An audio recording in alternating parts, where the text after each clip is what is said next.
দুই গ্রাম একসাথে বড় হয়েছে, আজ এই নদী আমাদেরকে আলাদা করতে বসেছে, কিন্তু এতে তো আমাদেরই ক্ষতি। হ্যাঁ, আমরা নিজেদের মধ্যেই বিবাদ করছি। এই প্রতিযোগিতা আমাদের জন্য নয়, আমাদের ঐক্যই আসল। হ্যাঁ, আমারও মনে হচ্ছে আমি ভুল করেছি। আমাদের উচিত সবাই মিলেমিশে একসাথে চলা। তাহলে সবাই মিলে আবার সেই পুরনো সম্পর্ক গড়ে তোলার উদ্যোগ নাও।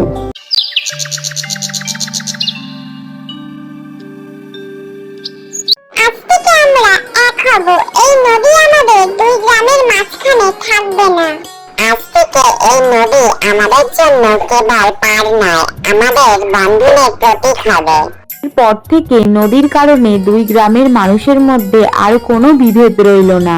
তারা সবাই মিলেমিশে একসাথেই থাকতে লাগলো। একসাথেই থাকাই তো শক্তি।